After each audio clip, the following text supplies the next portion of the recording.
Welcome to PUENTE Lab, a podcast where we have conversations around mental health. I'm your host, Dr. Jonathan Martinez, professor in the Department of Psychology at California State University, Northridge. My Puente Research Lab focuses on addressing mental health disparities in care for underserved communities, particularly for Latino families. The goal of our podcast is to create a bridge between science and the community. Today's guest is Erin Anderson, an NCAA Division I women's soccer player. Erin is a student athlete at California State University, Northridge, where she majored and got her BA in psychology and now double majoring in Africana Studies. It was late night from a game last night. Yeah, we went to Hawaii on Wednesday, which is it was really beautiful. It was really nice going, kind of relaxing, but you have to remember it's a business trip. And then we play our last non-conference game Sunday, so Right. Hopefully we come out with the win before we finish the rest of conference. Could you ever imagine as a kid growing up that your path would be to be as a student athlete at NCAA Division I school and playing soccer? How did that unfold? My dad is an amazing basketball coach.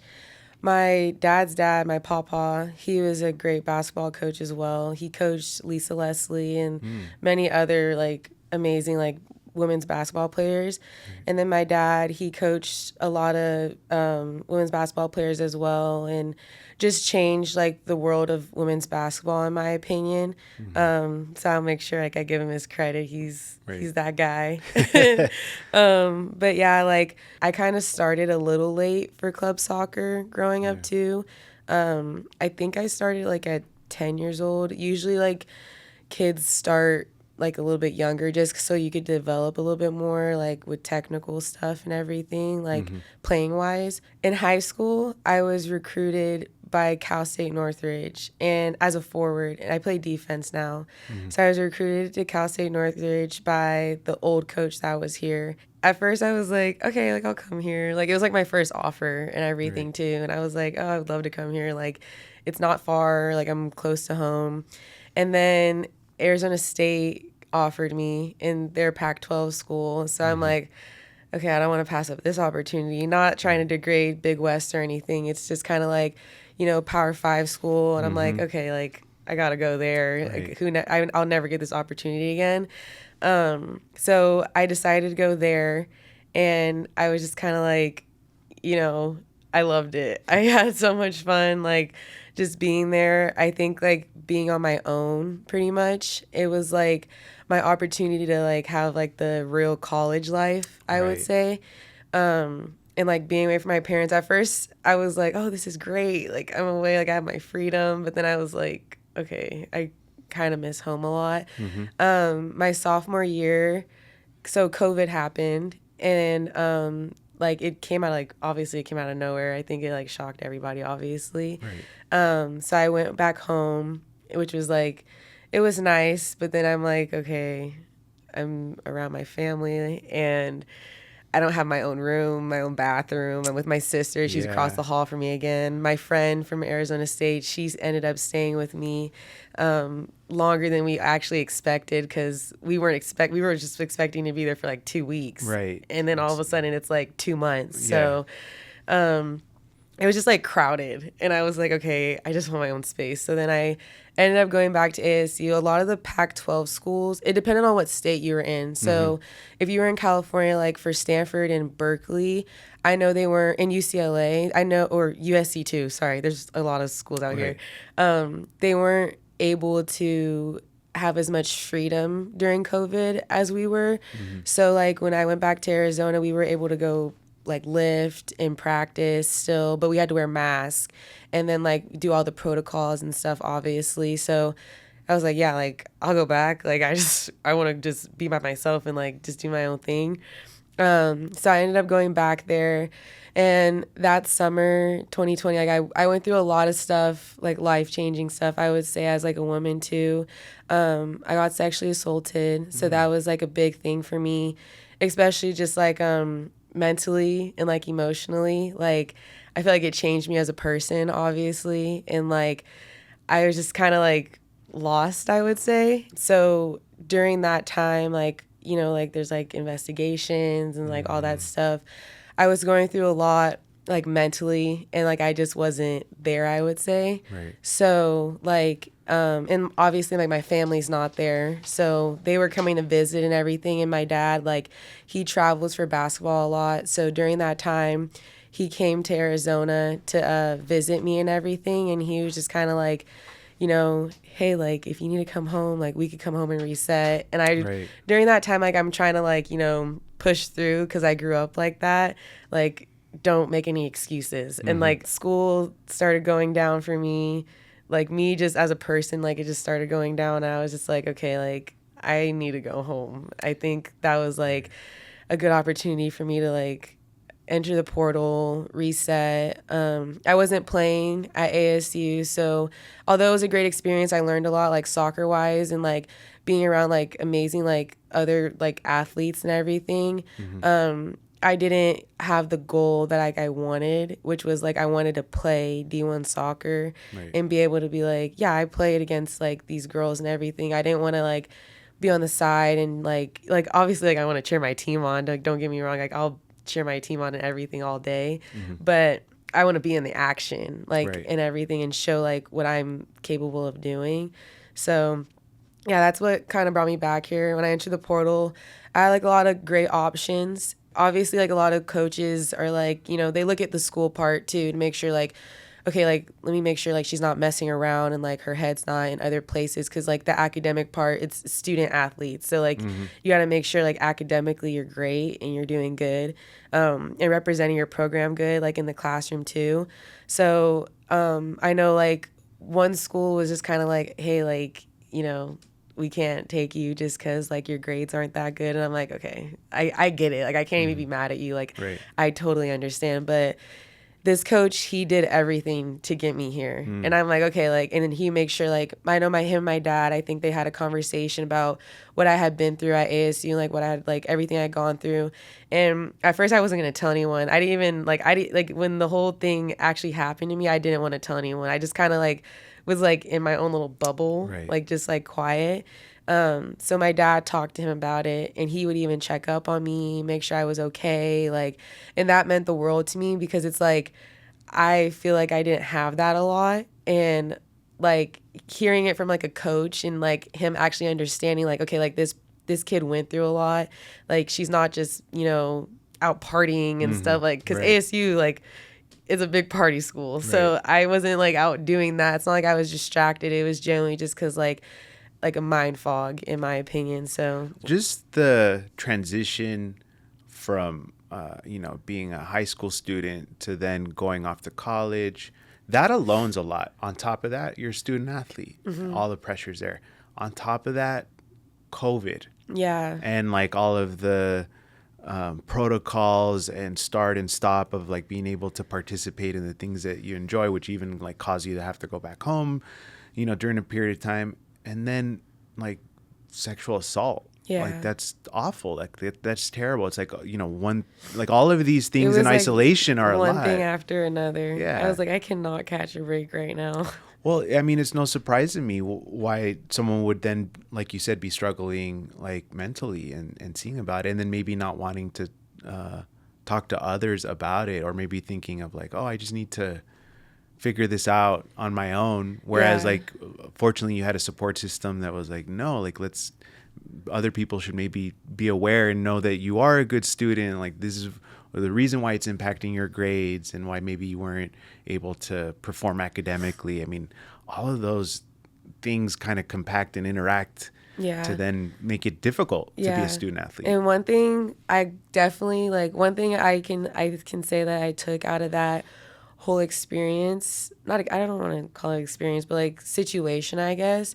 My aunt, she's like so strong-minded, and like you cannot tell her anything otherwise. Like, she'll talk you down on it, but she was like, Erin, it takes a village. You cannot go Right. through this by yourself. Yeah. And I was like, oh my God, like, this is so stupid. Like, okay, whatever.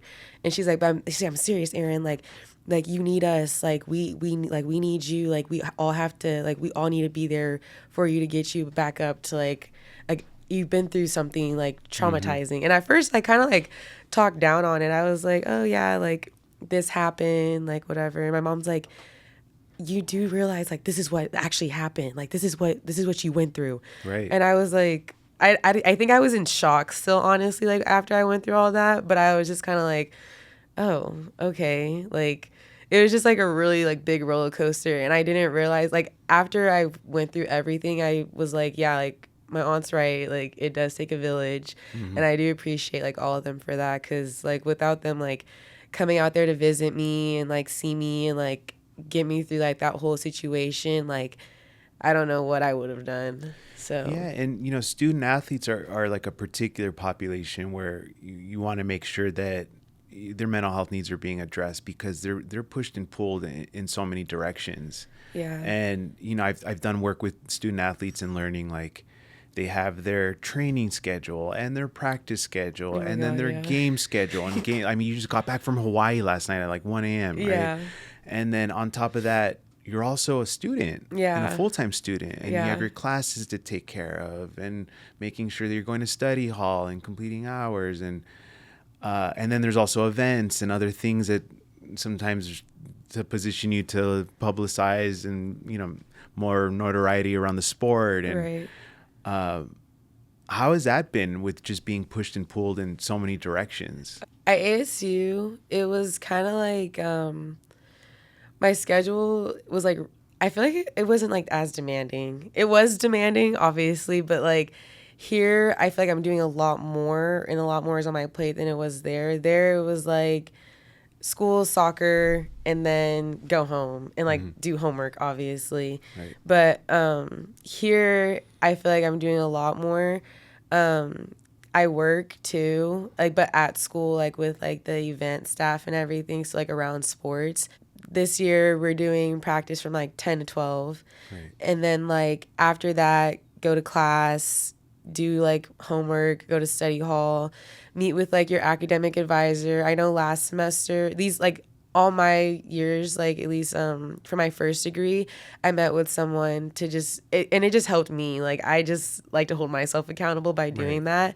You know, in terms of like mental wellness and student athletes, like I see them as a particular population to make sure that, you know, needs are being addressed because of all of these different pressures. And, you know, just hearing your schedule, I'm like, man, how lucky was I? Like, why did I struggle? I had to go to school. Yeah, I worked too, but it was kind of the same thing of like, you know, my parents' mentality is like, whatever you work, that goes back into your pocket. We're hearing more conversations around mental health within like professional sports, right? And, you know, there's notable figures like, you know, Simone Biles, for example, where it's like, you know, a couple years back, you know, during the Olympics, she's like had to withdraw from competition because she just wasn't there mentally. Yeah. And then, you know, there's all this controversy and the popular media of like, well, she's not physically injured, and you know, what do you mean she doesn't want to compete? And it's like, well, when you're competing on that level, like mental health has direct repercussions for like your physical well-being, especially with what she's doing, flipping in the air, doing all these things. And it's like, if she's mentally, you know, not healthy, then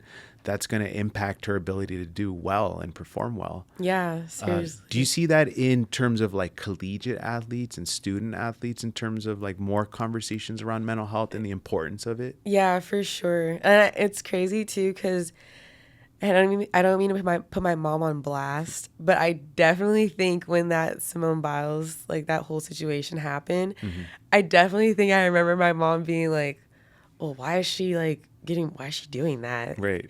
And like, obviously, like my parents are now like, you know, like I think they're a little bit more like mental health advocates because of like me, like the stuff I've been through, and like my little sister and everything.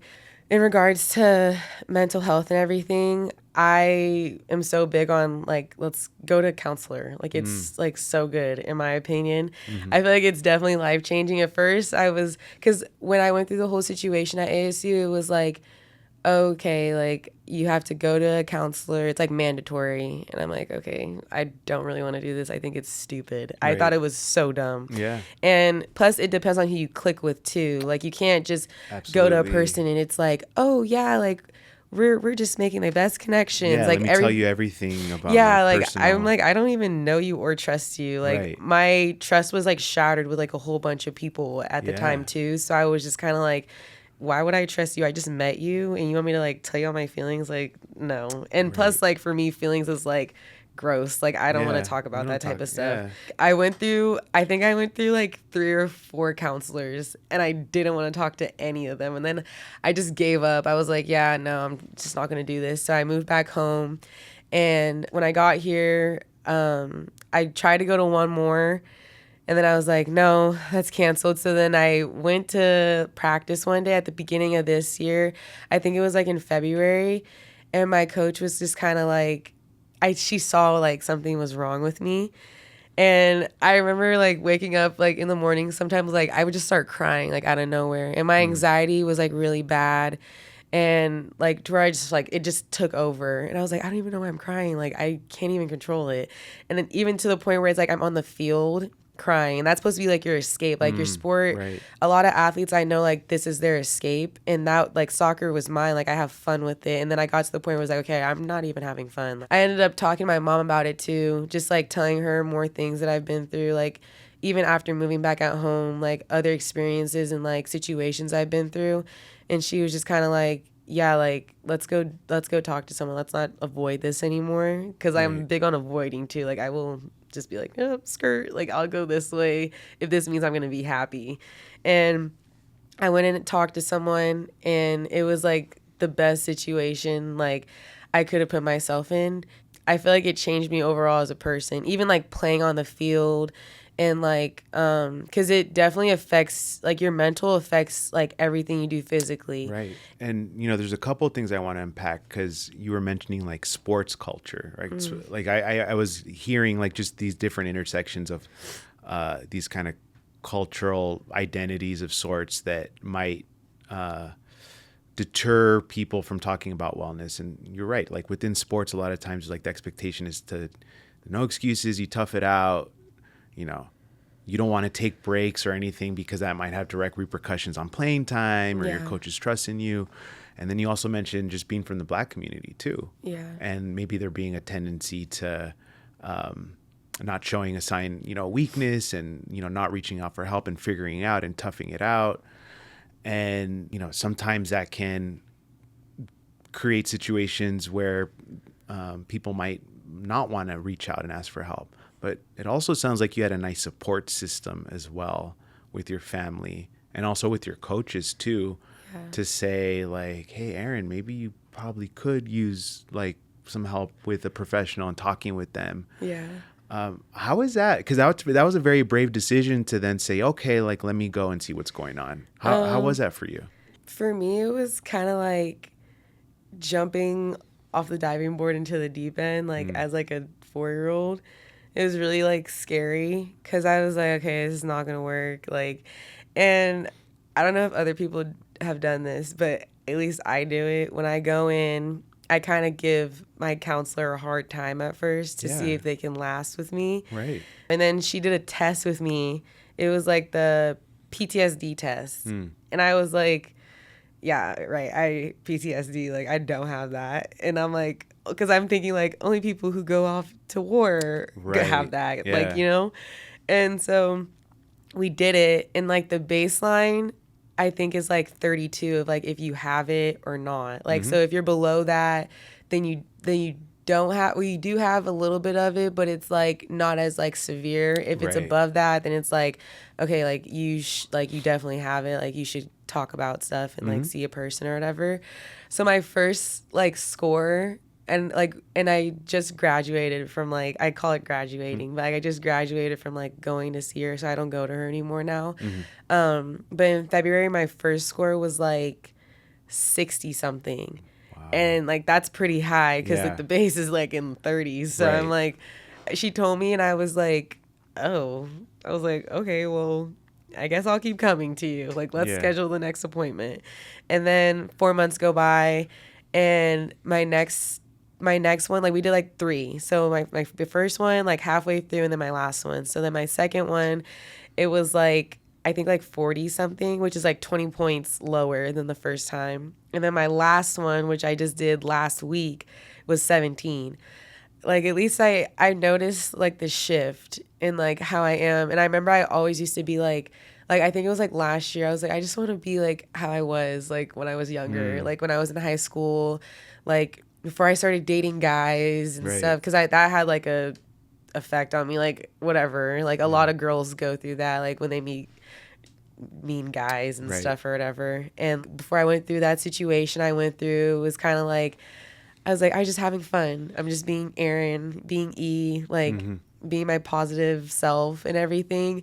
And I noticed like that joy and that light like kind of like faded a lot. And I was like telling my mom and my sister last year, like, I just want that to be back again. I feel like I haven't felt like that. I feel like I'm always just so down.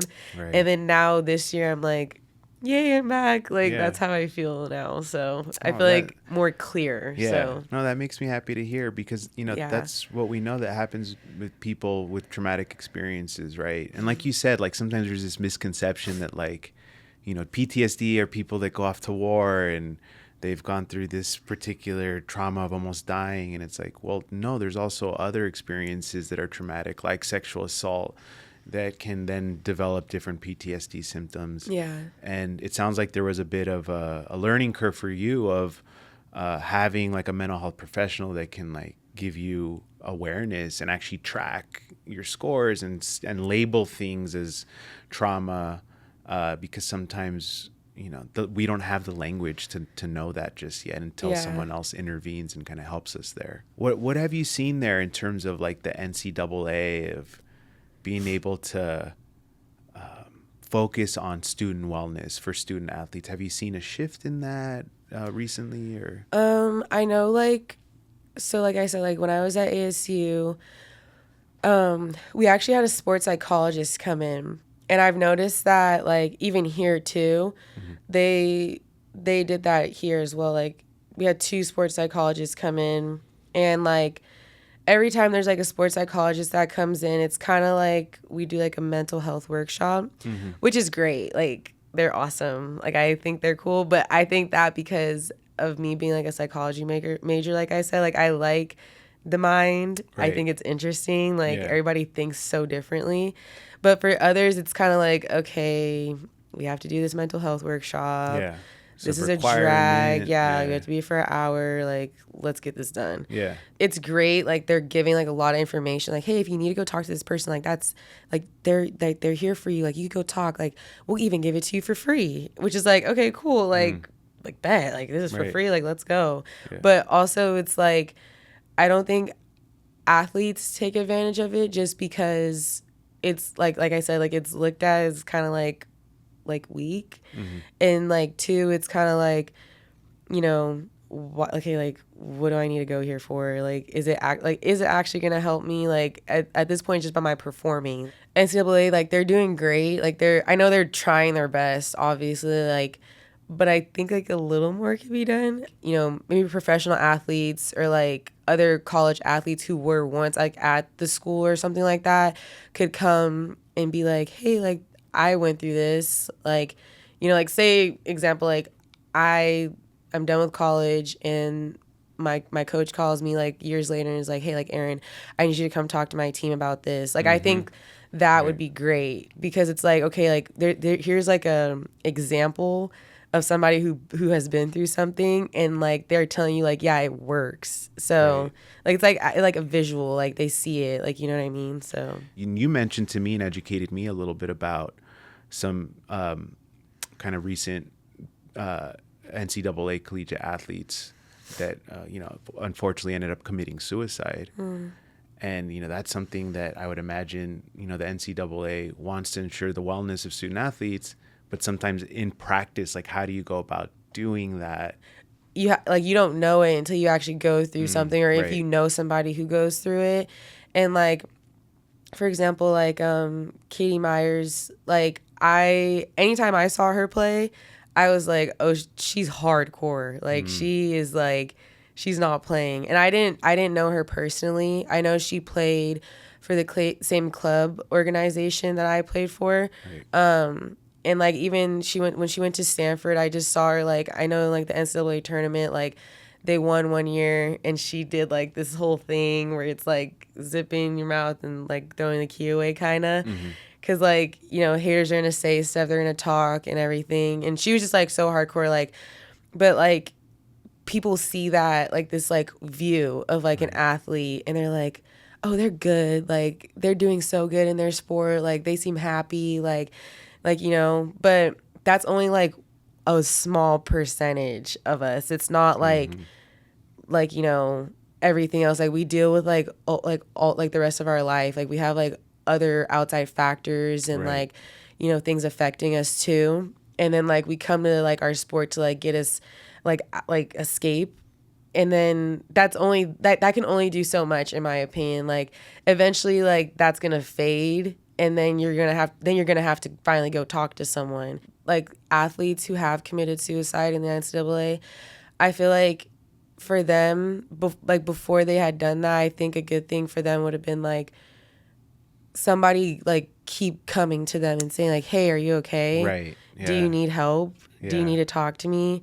Like professionals, like, you know, counselors, whatever, like whoever it may be, like coaches too. Like when I first went through that situation at ASU, I can definitely say my team got me through it. Wow. And like I had like my coaches, obviously, like don't get me wrong, but they had stuff they needed to worry about. They had a team. And thank you for educating me on the Katie Myers story, right? And you were kind of saying too of like you see her performing at, you know, the highest level, and you know she's so amazing that people sometimes forget of like, yeah, there's also a real person that also has their own, you know, personal issues that needs to be checked up on. And you know, it's unfortunate that she ended up committing suicide, which you hope that also that kind of sent a message around, like you said, which it did, especially like in the women's soccer world. Women's soccer world, right? Of like, look at this person that you see has everything put together and is performing at the highest level, and you know the worst outcome that you can, you know, expect, and making sure that they're being taken care of. And it had me thinking like, what would like current Erin now tell, you know, Erin that was graduating right out of high school and then like going off to, you know, ASU? Like what would you say to younger Erin? I would definitely be like, don't rush, because now college is like dang near over. Like I am now, like I'm, you know, getting my second bachelor's degree, and I'm looking forward like next year to get my master's degree, because I want to like pursue sports psychology and everything, like see where that takes me. But I would definitely tell my younger self, like, do not rush. Like just live in the moment. Right. So now I'm like, I'm taking one day at a time. That's been my motto since I went through everything at ASU, like that year, like in 2020. And it's like one day at a time, one day at a time. Yeah, and it's, I'm sure, shaped your experiences too for wanting to go and being a sports psychologist. Oh yeah, it right? made me want to do that even more. I was Yeah. like, okay, like I'll definitely do this now. I look forward which to is it. obviously you're someone that's been able to achieve things by getting your BA in psychology and double majoring in Africana Studies, and you know, I'm excited to see what's to come with like, oh, then going into sports psychology. Yeah. You know, now that we've been having this conversation, I really appreciate you two sharing, you know, your own personal journey and story. Like what's a key message or takeaway that you would like, you know, the audience to know? Don't be afraid to speak your mind or speak up about how you feel. Don't be afraid to be vulnerable. I know for me, like, especially as an athlete, you kind of bite your tongue about a lot of things, especially like to your coaches and stuff, because like they are in a superior position. Some situations, like, and I can say like being an athlete is teaching me a lot, and it's gonna help me with a lot in like the workplace, like when I get older and everything.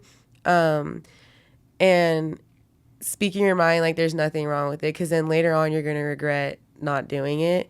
Closed mouths don't get fed. Right. So if you don't speak up, like, you know, you never know what's gonna happen. That's how I see it. It can't get any worse. It can't get any better. I mean, it can get better if you speak up, but you never know until you do it. So Right. And that importance of speaking up is so important so that other people know help that could be provided. And I also liked some of the strategies you were talking about of like, having former student athletes come and talk to current student athletes or professional athletes, and making, workshops more interactive. Yeah. And even if it gets like taught at a younger age, if coaches start it younger, like in their club sports, like, hey, like, we're going to have somebody come out and talk to us about mental health and everything. Like, this is one of my former players.